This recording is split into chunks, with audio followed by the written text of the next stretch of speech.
Ven Espíritu Santo, llena los corazones de tus fieles y enciende en ellos el fuego de tu amor. Envía, Señor, tu Espíritu y serán creados y se renovará la faz de la tierra.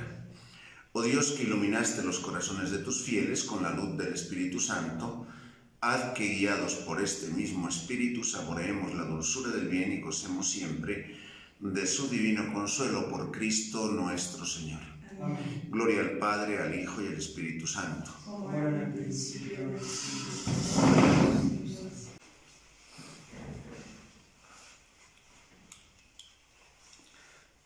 Cierra la cortina. En aquellos días, mientras Apolo se encontraba en Corinto, Pablo, después de atravesar la región alta del Asia proconsular, llegó a Éfeso, donde encontró a algunos discípulos y les preguntó: ¿recibieron el Espíritu Santo cuando abrazaron la fe? Ellos contestaron que ni siquiera hemos oído hablar que exista un Espíritu Santo.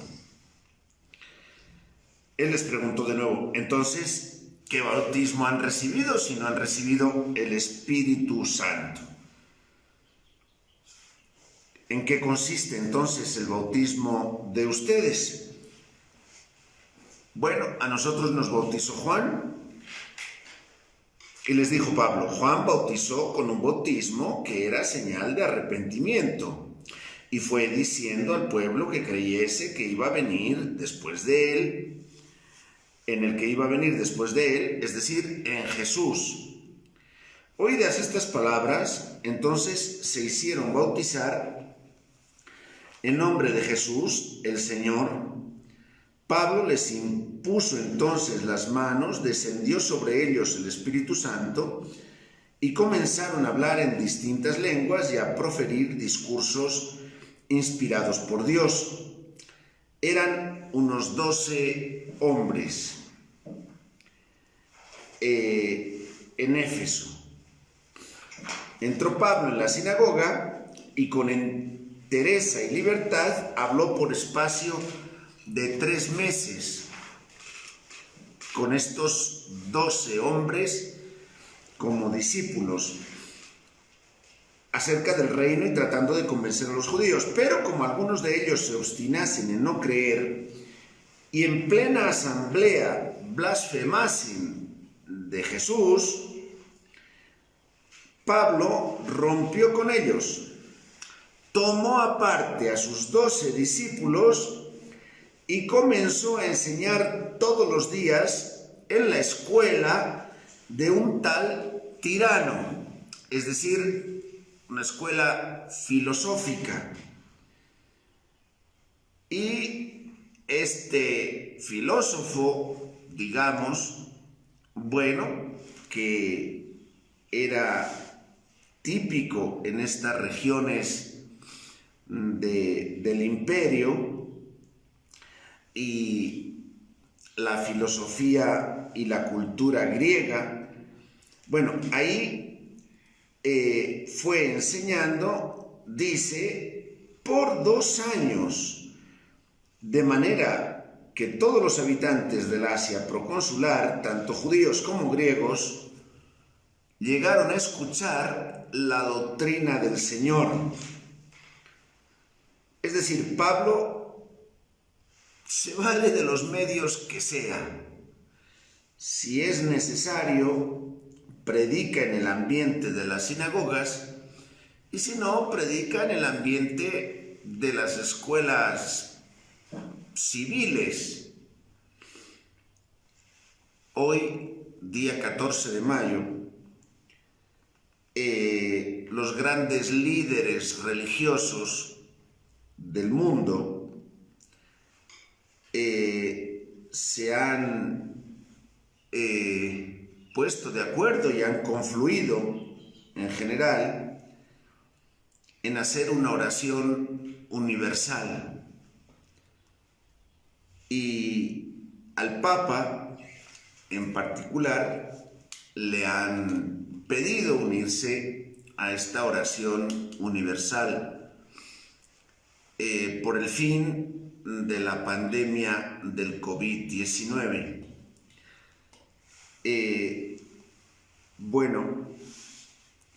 La oración se puede decir y se puede hacer al estilo del hombre, es decir, según nuestras expectativas, pero en sentido propio, la oración es fundamentalmente ponerse ante la voluntad de Dios, en primer lugar, y en segundo lugar, fundamentalmente asumir las circunstancias de la naturaleza, sabiendo que la naturaleza ordinariamente es respetada por Dios en su desarrollo natural. Entonces, el sentido que tiene la oración de hoy para un cristiano, para un católico, es que efectivamente este fenómeno, este acontecimiento de esta epidemia mundial, lo sepamos asumir y lo sepamos afrontar en todo momento desde los criterios de Dios, más que pedir un acto de magia a Dios, de que de alguna manera con una varita mágica a Dios se le ocurra decir, ¡fup!, desapareció el virus COVID-19 de la faz de la Tierra.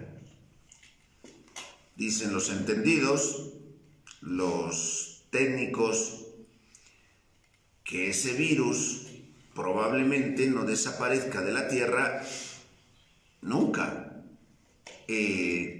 por la propia capacidad de reproducción que tiene. Digamos que es una especie biológica que efectivamente se mantendrá ahí siempre.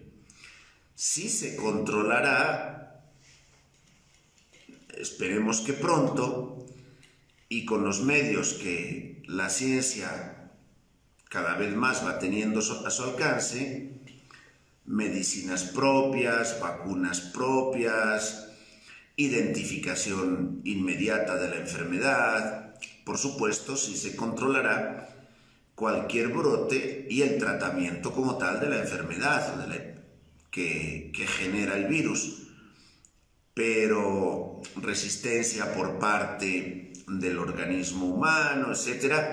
Entonces, por supuesto que se controlará como se controlan la infinidad de enfermedades posibles que puede haber sobre la Tierra, ¿no?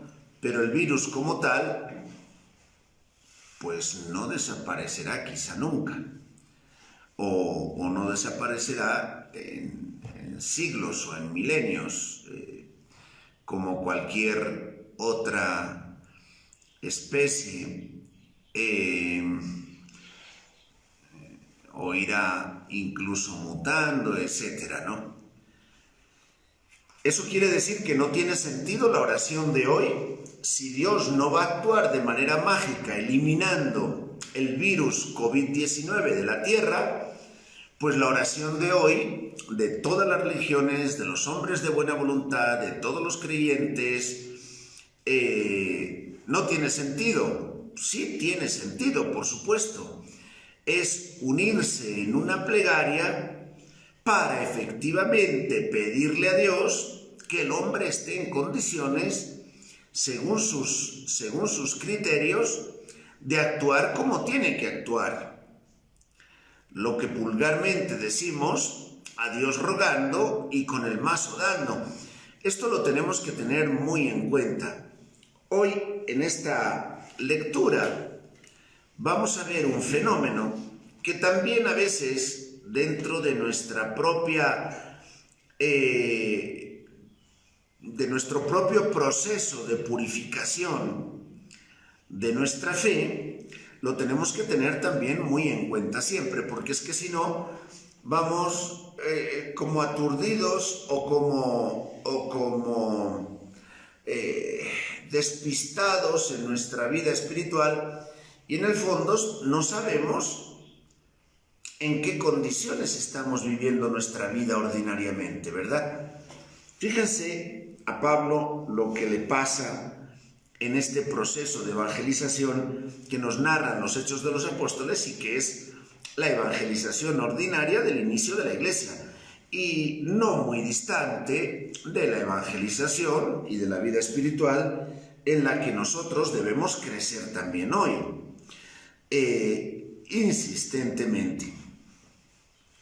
Dice que Dios obraba por medio de Pablo entre judíos, entre griegos, en la sinagoga, en la escuela de Tirano.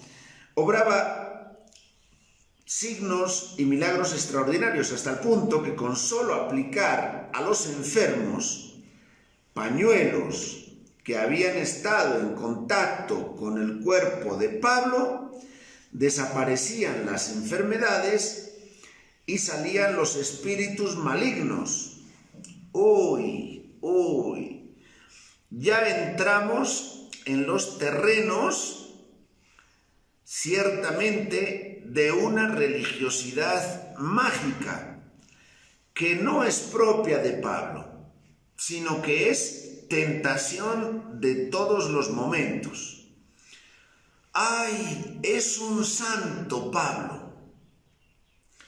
Por lo tanto, con tomar un pañuelo o cualquier cosa que haya tocado Pablo, lo aplicamos y ya con eso se curan los enfermos.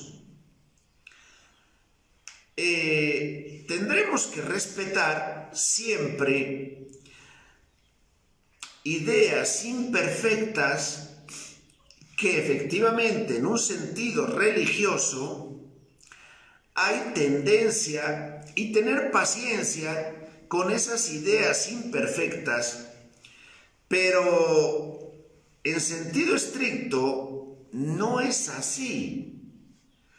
Es decir, habrá que ir purificando supersticiones, purificando magias y purificando comprensiones de la fe que en el fondo son deudoras de la inercia de lo que querría la persona, pero que realmente eso no es así. Sin embargo, Pablo, sus discípulos, son cosas que respetan mientras se va purificando la fe. Por eso, ese tipo de ideas que están más presentes de lo que nos parece, o sea, permanentemente queremos que con varitas mágicas Dios actúe. Dios me quite esta enfermedad, Dios me quite esta preocupación, Dios me quite este esfuerzo, Dios me quite esta noción turbia que tengo, esta idea confusa de mi mente. Dios me quite, Dios me quite. Amigo mío, Dios va a estar a tu lado, afrontando la evolución y el trabajo que a ti te toca hacer. Dios no te va a quitar ni tu libertad, ni tu conciencia. Dios va a estar a tu lado, acompañando personalmente y siendo vitalidad pascual de resucitado, pero no supliendo lo que a ti, con esfuerzo sin duda, te toca hacer. Esto tenlo muy en cuenta siempre, porque pretendemos, pues que me hagan el trabajo. Le voy a pedir a Dios para que Dios se encargue. Voy a tomar un pañuelo de ese que es santo.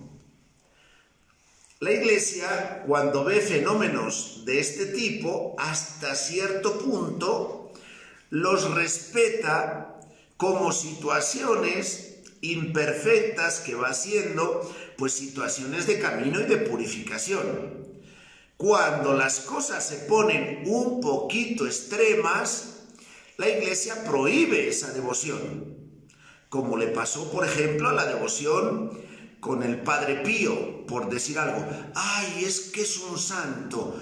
Dios está actuando y entonces fíjate sus llagas. Es Dios. Espérate. Y le prohíbe al Padre Pío mostrar en público sus llagas. Que vete tú a saber por qué fenómenos, ciertamente, de autosugestión extrema y otra serie de fenómenos, le salen esas llagas. Pero la Iglesia no se atreverá nunca a decir: Dios ha actuado milagrosamente, el gran milagro de Dios. Esto lo tenemos que tener muy en cuenta. El gran milagro de Dios se llama Cristo. Y el gran milagro de Dios es su resurrección y su vida.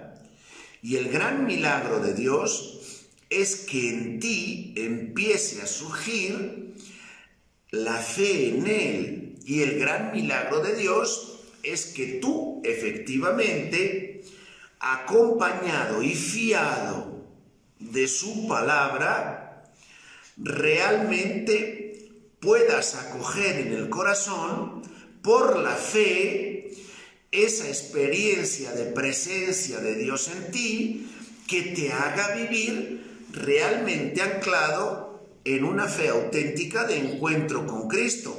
Pero el milagro de Dios no es: ¡ay, que me devuelva un poquito más de pelo y de repente el pelo esté sobre mi cabeza! Dios no va a actuar así. Es que siento un poquito de ronquera en la garganta, que Dios me la quite de repente, y si es necesario utilizar el aceite de San Blas, me pongo el aceite de San Blas en la garganta y ya me lo quitó. Eso, bueno, son ideas mágicas o supersticiosas que hay que respetar, porque ciertamente la comprensión de la fe no es repentina, y mientras tanto hay que respetar estas nociones religiosas mientras la persona se va encontrando con la palabra de Dios que informa su propia vida. Entonces en la religión ya solo existe la palabra de Dios. No, en la religión existe Cristo, en la religión cristiana, que es la palabra de Dios, y es efectivamente el proceso de conformación con esa palabra, integrando en la vida a la persona que realmente vive. Bueno, miren cómo evoluciona en ese sentido.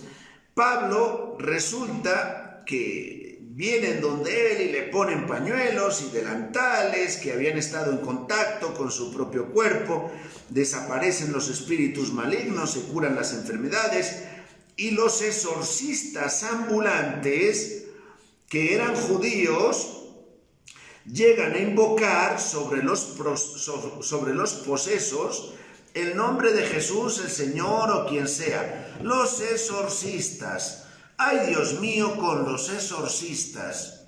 De Pablo y de todos los tiempos. No, pero es que fíjate qué postura utiliza esta persona cuando enseña un crucifijo y entonces los demonios desaparecen. De verdad, volvemos a lo mismo. Aún entre sacerdotes, aún entre obispos. Por supuesto que entre obispos, entre sacerdotes, debieran ser pastores auténticos, realmente de la doctrina de Cristo, pero a lo largo de toda la historia no han faltado obispos continuamente que se han ido desviando por ideas, o no siempre son desvíos, sencillamente son incomprensiones como un poquito en proceso, necesitadas de purificación, comprensiones de la fe. Todo lo que tiene que ver con exorcismos, espíritus, curaciones, invocaciones, etcétera, etcétera, que no es de hoy. En los Hechos de los Apóstoles, estamos comentando el capítulo 19, se encuentra Pablo con exorcistas judíos que efectivamente son ideas religiosas que fácilmente se anclan, se pegan en la mentalidad pues un poquito deseosa de esa manera de entender la religión de mucha gente, y efectivamente, entonces no existe el exorcismo en la Iglesia Católica. Existe, pero a años luz de la comprensión que suelen tener las sanaciones, las curaciones. Fíjense, el gran exorcismo, el exorcismo de los exorcismos en la Iglesia Católica, es el supremo exorcismo, es la absolución sacramental, la confesión, por la que ciertamente por ese sacramento cualquier sacerdote y obispo tiene la potestad no solamente de expulsar el demonio, el mal y el pecado en el corazón humano, sino efectivamente de reconciliar definitivamente esa persona con Dios. Ese es el exorcismo insuperable, porque ese exorcismo es realmente Cristo. Los demás, hay mucho terreno resbaladizo en toda esa comprensión de la fe relacionada con exorcismos y con curaciones. Todo lo que está fuera del sacramento de la confesión, mejor dejarlo estar, porque es un terreno de discernimiento tan complejo, y en el 99.9 de los casos no tiene que ver en absoluto con la comprensión que normalmente la gente tiene. El exorcismo natural del cristiano y en la Iglesia es el sacramento, y en general lo podríamos ampliar a todos los otros sacramentos, por los cuales la vida de Dios se impregna en la vida del cristiano, y es sencillamente como un vaso que está lleno de aire. ¿Quieres sacar el aire? ¿Quieres quitar el vacío al vaso? Bueno, pues llénale con una jarra de agua y lo llenas de agua. Automáticamente, cuando llenes el vaso de agua, le has quitado el aire. No te preocupes de quitar el aire, porque te va a ser imposible. Llénale de agua, quiero decir, llena la vida del cristiano de la gracia de Dios, llena la vida del cristiano de Dios mismo, y no te preocupes, es el exorcismo de los exorcismos. Habrá desaparecido el demonio, el mundo, la carne, es decir, los enemigos tradicionales de la vida del hombre. Ese es el exorcismo. Por lo tanto, los sacramentos y sobre todo, o sea, fundamentalmente insuperable, el gran exorcismo de la confesión. Y la oración son efectivamente los medios de santificación ordinaria, natural, propia, que tiene el cristiano. Todo lo que sale de ahí es un terreno que efectivamente puede ser llamativo. ¡Ey! Yo vengo aquí a liberar los espíritus. Uy, qué poco de cristiano tiene eso. Hay muchos grupos en la iglesia, muchos grupos que promueven ciertos milagrismos que no tienen nada que ver, a fin de cuentas, tal como la gente lo vive y lo recibe, no tiene que ver nada con Cristo. Algunos de ellos sí van entremezclados con un deseo de santidad, con un cultivo de las virtudes. Bueno, aún el cultivo de las virtudes en sí no tiene mucho de cristiano, porque puede ser que yo cultive ciertas virtudes para una santificación, digamos, según mi idea personal, pero no estoy haciendo referencia a Cristo. Eso es una filosofía o una ideología en principio, pero es malo cultivar las virtudes. No es malo en sí. Son condiciones que me preparan y me dan cierta afinidad con la vida de Cristo, que efectivamente es la virtud, es el amor, es la vida, es el bien, es la paz. Entonces, el cultivo de las virtudes puede ser positivo en cuanto que me prepara. Lo mismo que ese deseo de que efectivamente el mal, el demonio, no esté junto a mi vida, pues es válido y es lícito en cuanto que me prepara para que la vida de Dios esté en mí.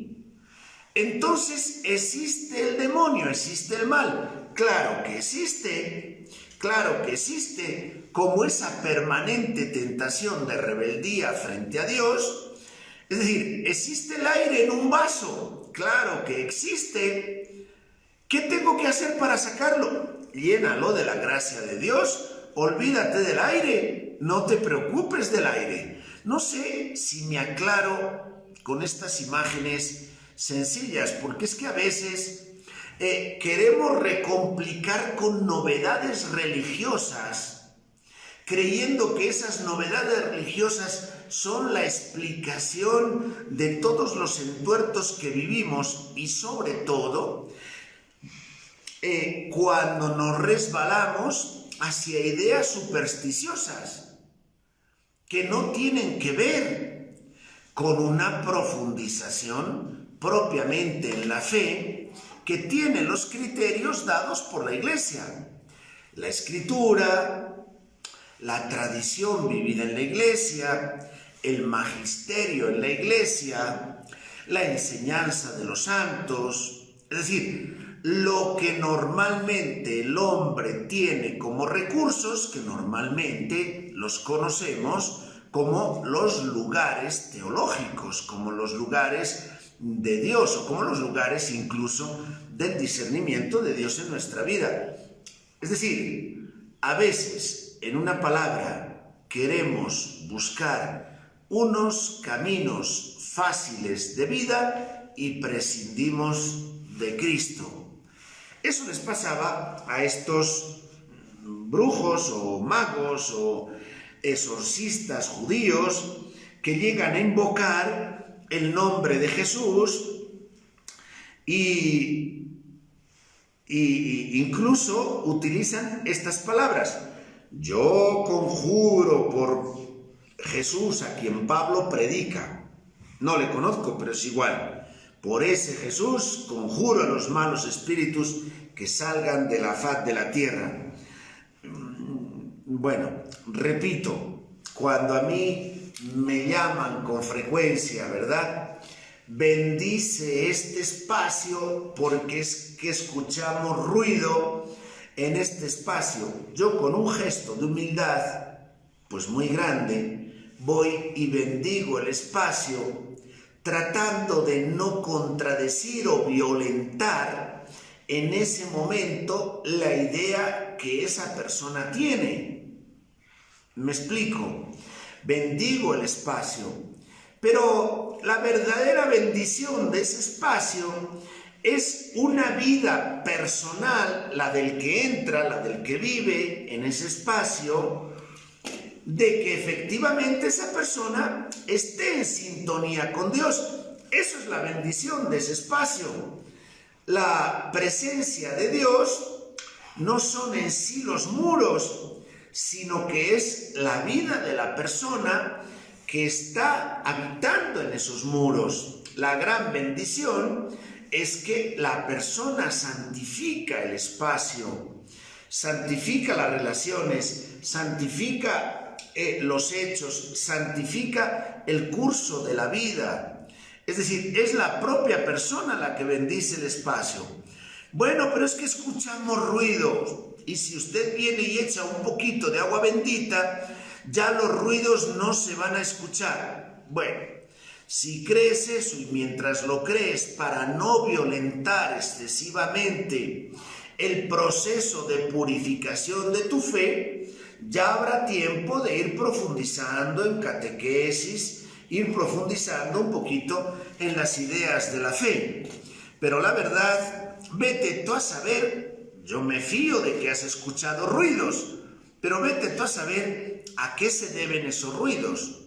A veces, sencillamente, se deben al pánico de la persona que escucha algo que en sí objetivamente no se está dando, pero la persona sí lo escucha. Perfectamente podría ser, yo de eso no dudo, ¿verdad? Yo no digo que la persona me esté mintiendo, pero sí que efectivamente tiene que estar en un proceso de purificación de la fe permanentemente. Bueno, los que hacían esos exorcismos o brujerías eran 7 hijos de un tal Esceva, judío, perteneciente a una familia pontifical, a una familia de sacerdotes. Pero una vez el mal espíritu les dijo: oigan, yo conozco a Jesús, ¿y quién es ese Pablo? Pero ustedes, ¿quiénes son? Ustedes no tienen autoridad para expulsarme a mí. Abalanzándose el poseso sobre ellos, los sujetó y maltrechos tuvieron que escapar los hijos de Esceva, y emprendió con tal violencia que desnudos y maltrechos se tuvieron que escapar de aquella casa. Este suceso llegó al conocimiento de todos cuantos vivían en Éfeso. Entonces, tanto los judíos como los griegos, con lo que se apoderó de todos un gran temor, y dieron gloria al nombre de Jesús el Señor. Muchos de los que se habían hecho cristianos venían a confesar y venían a revelar las fórmulas secretas de magia que habían ido utilizando. Uy, no vaya a ser que Jesús, que es el mago entre los magos, resulte que se enoja con nuestras magias y entonces, por miedo a Jesús, vamos a confesar nuestras magias o vamos a poner a su disposición nuestros ídolos. Bueno, esos, repito, son procesos de purificación y comprensión de la fe que ciertamente nunca conviene, por prudencia, por sentido de ubicación en las personas, nunca conviene escandalizarse, pero no quiere decir que ahí no haya que ir propiciando un verdadero esfuerzo de evangelización hasta comprender la fe en su sentido propio, es decir, en el sentido de cómo Jesús realmente nos revela los diferentes aspectos de la fe, porque es que si no, ciertamente alguno esperaría que hoy, puesta toda la humanidad, según su religión, sus creencias, su fe, su buena voluntad, puesta a implorar sus súplicas a los dioses, a los diferentes dioses según la comprensión de cada uno, hace desaparecer el COVID de la tierra. Estemos tranquilos, mañana habrá el mismo nivel, más o menos, de contaminación del COVID que tenemos hoy.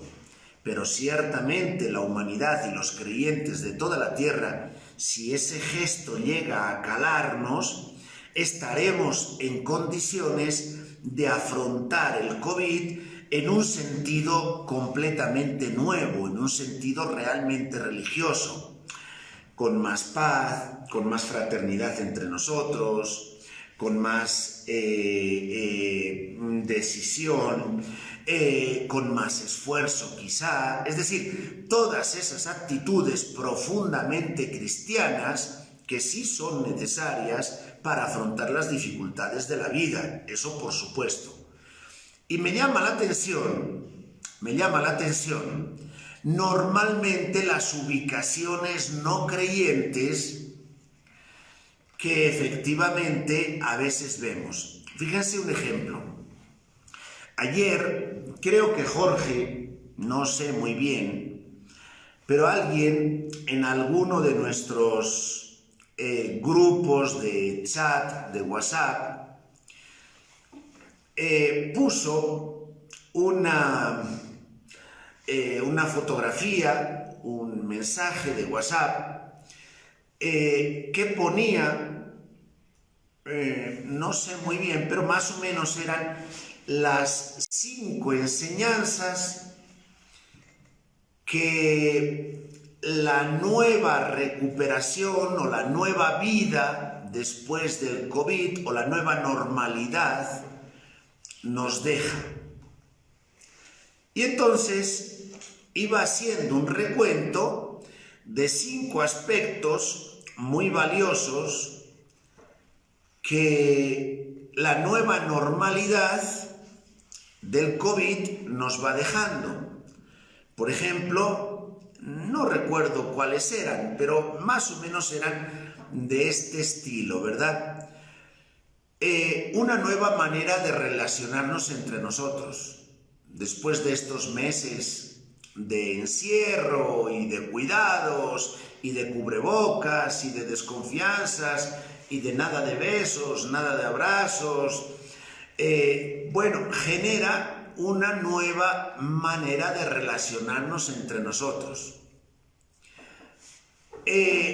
Una nueva manera de comprender lo que tenemos que comer, cómo tenemos que usar las cosas de la naturaleza, el cuidado que debemos tener, la higiene que debemos observar, etc. Es una lección.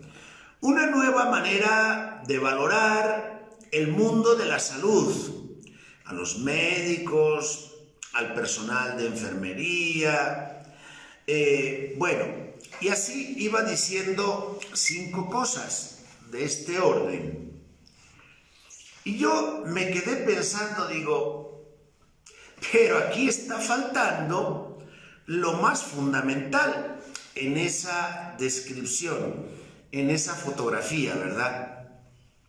Y es una nueva manera de comprender la existencia humana. Aquí, en esta descripción, muy válida. De hecho, alguna persona comentó en ese comentario de WhatsApp una información muy valiosa. Ciertamente, ayuda a la reflexión sobre nuevas maneras que podemos aprender, entre otras, por ejemplo, una nueva manera de encarar la economía mundial, una nueva manera de darnos cuenta de lo importante que es un trabajo y las relaciones laborales, una nueva manera de relación y de respeto con la ecología. Así podríamos seguir añadiendo detalles, indudablemente valiosos. No solo esos 5 que se decían ahí. No sé si han visto, quizá los que escuchan las pautas saben a qué mensaje me estoy refiriendo, porque creo que es en el mismo WhatsApp de Gengu que por ahí lo pusieron. Pero falta lo más valioso. Es decir, una nueva manera de aprender que tenemos que saber vivir con la austeridad enseñada por Dios. Ese sí es el sentido donde se ubican las cosas como cosas, las personas como personas, yo mismo en mis dimensiones fundamentales y a Dios como Dios. Y así sucesivamente con uno y con otro aspecto, de tal manera que efectivamente una visión desde Dios es sin duda, ojalá, el aprendizaje y la lesión más importante que podemos tener de esta epidemia que se está dando.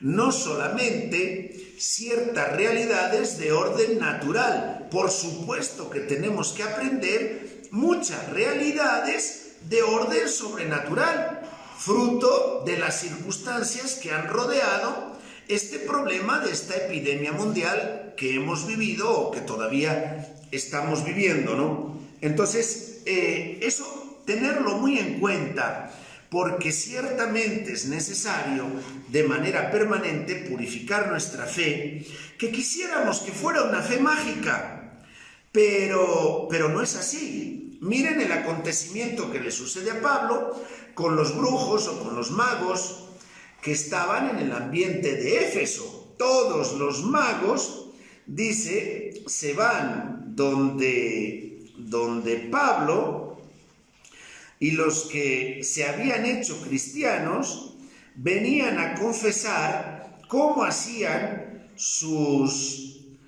secretas magias. Y un buen número de los que se habían dedicado a esas artes mágicas traían sus libros y traían sus instrumentos para quemarlos en la presencia de todos. Se calculó el valor de los mismos en 50.000 monedas de plata, es decir, cosas valiosísimas que utilizaban los brujos de la época o los magos de ese momento. Repito que estas cosas no solo suceden entre nosotros. No, pero eso es de Dios. Pues seguro que se está refiriendo a las limpias que hace tal señora que es muy popular y está en tal barrio, en tal colonia, y a esa señora suele ir mucha gente porque dicen que cura. Bueno, de este modo, por la eficacia que daba el Señor, se extendía y se arraigaba el Evangelio. Fíjense, en conclusión, ¿qué queda? Queda en conclusión el arraigo y la extensión del Evangelio. Y el Evangelio no es un objeto mágico.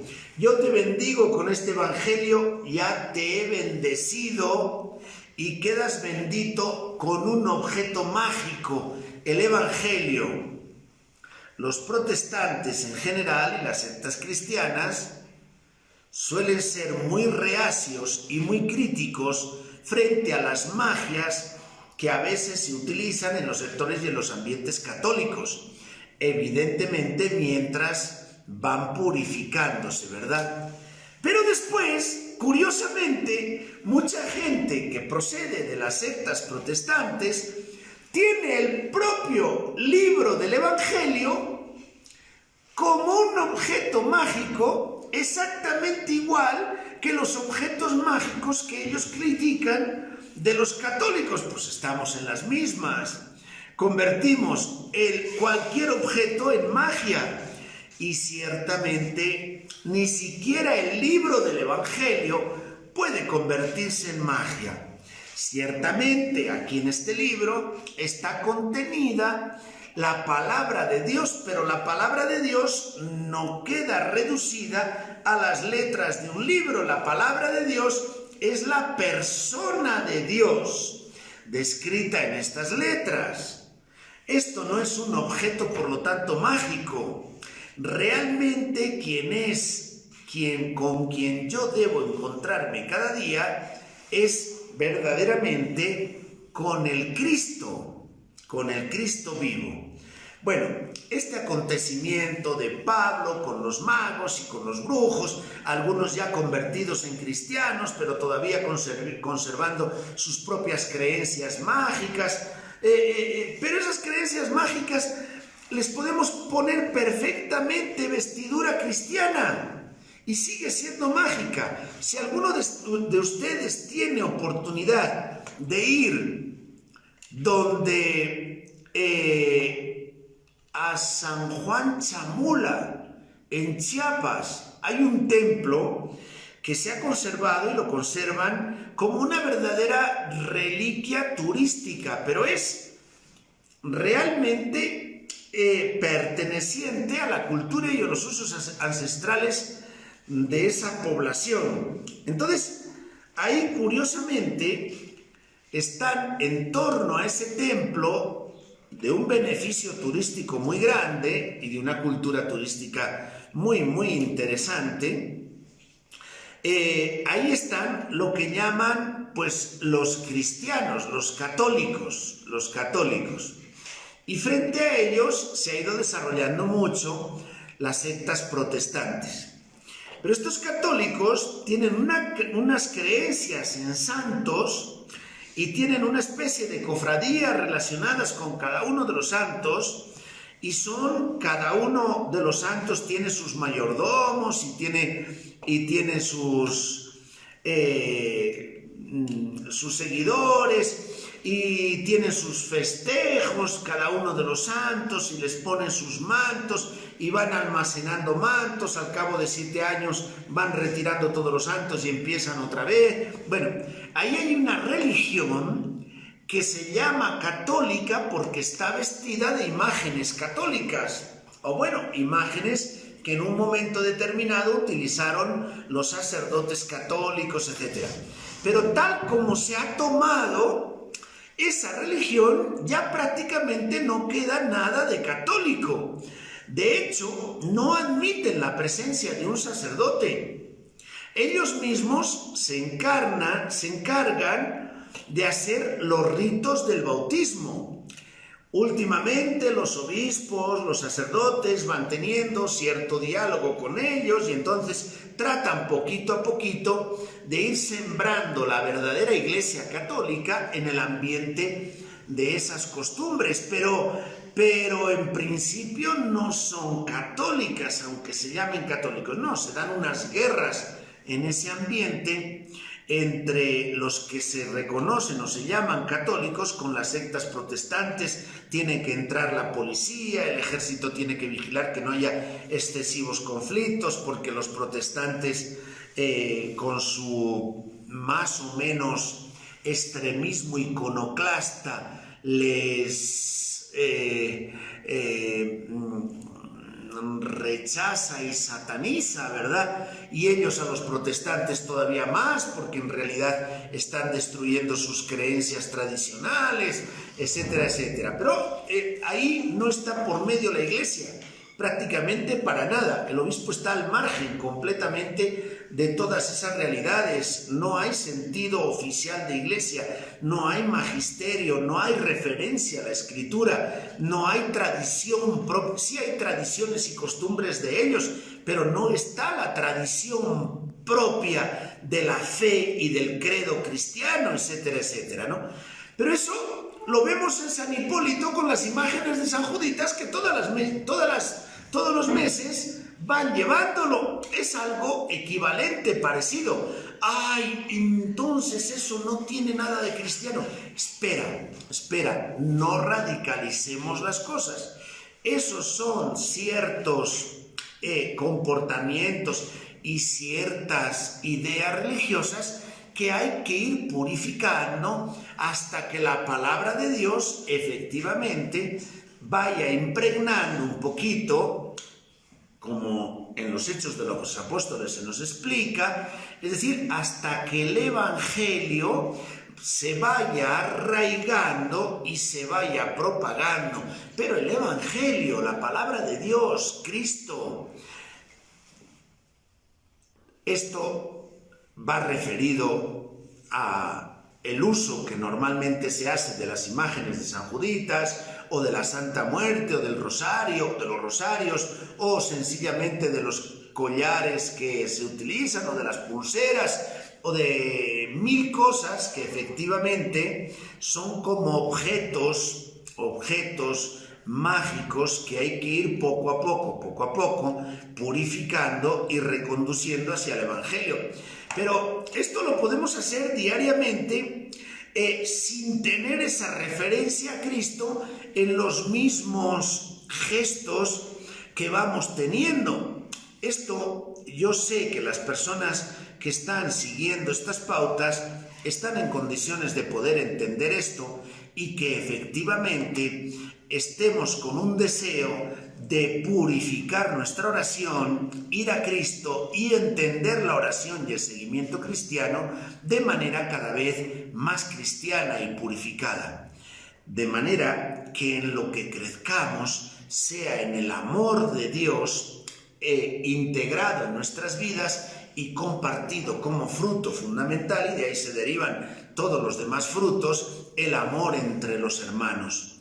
Y si por ahí más o menos está el sendero de una verdadera manera de afrontar realidades difíciles de la humanidad, como hoy la humanidad entera ora y se reúne en torno al COVID-19. Si no, sería una manera mágica de orar y pedirle a qué sé yo qué divinidad indefinida que haga desaparecer los virus de la tierra. No es esa la manera ordinaria de actuación de Dios, de esa manera que nosotros entendemos así milagrosa, es decir, violentando las leyes de la naturaleza como tal como Dios actúa, sino suscitando efectivamente en los corazones una manera responsable, auténtica, de actuación según los criterios evangélicos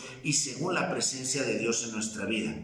Ojalá que esto nos ayude a la meditación, a la comprensión, a la oración con Jesús y a la purificación también de nuestra fe en este día de oración por el fin de la pandemia del COVID-19. Que así sea.